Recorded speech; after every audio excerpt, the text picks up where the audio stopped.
दोस्तों आपने WWE में ऐसा नजारा कई बार देखा होगा जब एक अकेले रेसलर ने 2 से 3 रेसलर्स को पीटा हो। लेकिन आज हम देखेंगे 5 ऐसे WWE रेसलर्स को जिन्होंने अकेले ही 4 या 4 से ज्यादा रेसलरों को ढेर कर दिया। इस लिस्ट में कुछ ऐसे रेसलर्स भी हैं जिन्होंने अकेले ही 20 रेसलर्स को ढेर कर दिया था। नंबर 5 के दोस्तों 14 अक्टूबर 2002 के मंडे नाइट रॉ में द गेम ट्रिपल एच और रॉब वैन डेम के बीच वर्ल्ड हैवीवेट चैंपियनशिप के लिए मैच हुआ था, जिसे द गेम ने रिक फ्लेयर की मदद से जीत लिया था। तभी बिग रेड मशीन केन अपना रिटर्न करके सबसे पहले बिग शो पर हमला करते हैं। फिर रिंग में आकर ट्रिपल एच और रिक फ्लेयर को भी तोड़ने की कोशिश करते हैं, लेकिन ये दोनों बचकर भाग जाते हैं। इतने में एक के बाद एक 3 रेसलर रिंग में आते हैं, पर केन इन तीनों को एक एक चॉक स्लैम देकर बाहर कर देते हैं, जिसके तुरंत बाद रोजी और डिमोल नाम के ये 2 मोटे रेसलर्स आकर केन पर हमला करते हैं। लेकिन बिग रेड मशीन इनकी भी धुलाई करते हुए इन दोनों को एक एक चॉक स्लैम तोहफे में देकर सुला देते हैं। यहाँ केन की मसल्स पहले से बहुत कम हो गई थी, क्योंकि वो उस वक्त स्टाफ इन्फेक्शन और किसी इंजरी से रिकवर होकर अपनी वापसी कर आए थे। Number 4 John Cena and Randy Orton. साल 2018 के फास्ट लेन पीपीवी में एजे स्टाइल्स ने 6 पैक चैलेंज में अपनी WWE चैंपियनशिप डिफेंड की थी, लेकिन जॉन सीना ने मैच के शुरुआती पलों में ही आग लगा दी और सिर्फ 13 सेकंड में Dolph Ziggler, Kevin Owens, Sami Zayn और बैरन कॉर्बिन सभी को एक एक एटीट्यूड एडजस्टमेंट देकर बाहर कर दिया। फिर एजे स्टाइल्स बोले, दादा आप मेरे को नहीं मार सकते, लेकिन दादा तो शायद अलग ही मूड में थे।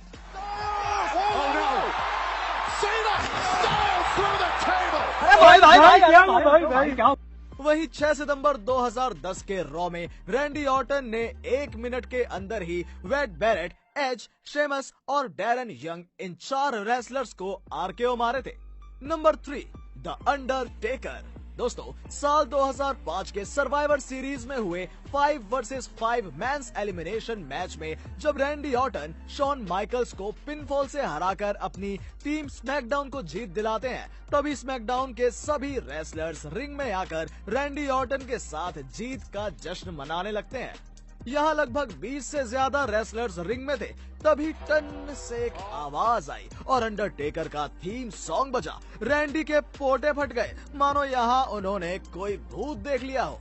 तभी वहाँ कुछ लोग एक कास्केट यानी कि ताबूत को खड़ा करके चले जाते हैं और कुछ सेकंड्स के बाद उस ताबूत पर बिजली गिर जाती है। रैंडी के रोंगटे खड़े हो जाते हैं। तभी उस जलते हुए ताबूत का दरवाजा खुलता है और उसमें से वही डेडमैन, वही फिनोम निकलता है जिसे कुछ महीनों पहले 9 अक्टूबर की रात को नो मर्सी पीपीवी में ऑर्टन ने ताबूत में दफन करके जला दिया था। अब एक तरफ अंडरटेकर थे और दूसरी तरफ लगभग पूरी स्मैकडाउन की रोस्टर, जिसमें से आधे से ज्यादा रेसलर्स तो डेडमैन को देखते ही भाग गए, लेकिन जो नहीं भागे उनकी अंडरटेकर ने वाट लगा दी और एक के बाद एक राइट हैंड्स और चॉक स्लैम्स देकर अंडरटेकर ने उन सभी रेसलरों की कब्र खोद दी। अंत में विलियम रिगल ने होशियारी दिखाई और अंडरटेकर पर हमला किया, जिसके जवाब में डेडमैन ने उन्हें एक टॉमस्टोन फाइल ड्राइवर मारकर ढेर कर दिया। Number 2 Brock Lesnar. दोस्तों 11 जनवरी 2016 के रॉ में रोमन ने 1 वर्सेस ऑल मैच लड़ा था, पर मैच के दौरान ही कई सारे रेसलरों ने मिलकर रोमन पर हमला किया और सभी मिलकर उन्हें बुरी तरह से मारने लगे। तभी द बीस्ट इंकारनेट ब्रॉक लेसनर आ गए और रिंग में आकर पूरी new day, Sheamus, Kevin Owens और अल्बर्टो डेल रियो इन 6 रेसलर्स को 1 मिनट से भी कम में ढेर कर दिया। लेकिन इसके बाद ब्रॉक ने रोमन को भी नहीं छोड़ा और अपने कंधों पर उठाकर F5 दे मारा। Number 1 big show.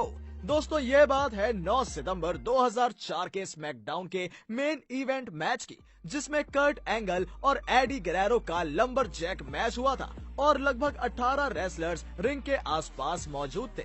मैच के अंत में जब एडी ने एंगल को एंगल लॉक लगाया, तभी लूथर रेंस ने आकर उन पर हमला कर दिया। इसी वजह से ये मैच DQ से खत्म हो गया और सारे रेसलर्स जो कि लंबरजैक्स के रूप में मौजूद थे वो आपस में ही लड़ने लगे। तभी धमाका हुआ और बिग शो आ गए। रिंग में आने से पहले ही 6 रेसलर्स को तो उन्होंने बाहर ही तोड़ मरोड़ कर रख दिया। मानो बिग शो पहले से ही ये इरादा बनाकर आए थे कि आज वो किसी भी कीमत पर सबको पेलेंगे और किसी को नहीं छोड़ेंगे। फिर रिंग में आते ही उन्होंने बबारे डडली को रिंग से बाहर किया, हार्डकोर होली को चॉक स्लैम, डिवोन डडली को हेडबट, फिर स्पाइक डडली को उनके साथियों पर ही फेंक दिया। फिर रे मिस्टीरियो को नॉकआउट पंच, जॉन सीना को भी बिग शो ने शिकार बनाया और उन्हें चॉक स्लैम दिया। फिर रॉब वेन डैम को नॉकआउट पंच, चार्ली हॉस को जबरदस्त चॉक स्लैम, बुकर टी को क्लॉथ्स लाइन चॉप और एक रेसलर को फिर से चॉक स्लैम, फिर नुनजियो को चॉक स्लैम। कर्ट एंगल ये नजारा देखकर रोने लगे और बोले, मेरे को माफ कर दे, मैं तुझे राखी बांध दूंगा और तेरी बहन बनकर तुझे अपना मोटा भाई बना लूंगा। पर फिर भी बिग शो ने उन्हें चॉक स्लैम दिया। इवन लैटिनो हिट एडी गेरेरो भी नहीं बच पाए थे, उन्हें भी चॉक स्लैम पड़ा था। फिर पीछे से लूथर रेंज आया जिसने इन सब की शुरुआत की थी। भाई लोग, ये रोमन का रिश्तेदार नहीं है और ना ही उनका भाई है, पहले ही बता दिया मैंने। लूथर बिग शो को पहलवानी दिखाने लगा, लेकिन बिग शो ने वाह चिल्ला के लूथर को भी पेल दिया। इस तरह से अकेले बिग शो ने टोटल 20 रेसलरों को ढेर कर दिया था, जो कि हमने काउंट भी किया है। तो दोस्तों, इन 5 पलों में से आपको सबसे खतरनाक पल कौन सा लगा, मुझे कमेंट बॉक्स में कमेंट करके जरूर बताइएगा। वीडियो पसंद आया हो तो इसे लाइक और शेयर जरूर करें। चैनल को सब्सक्राइब करके बेल आइकन को जरूर प्रेस करें। Believe in God and thanks for watching.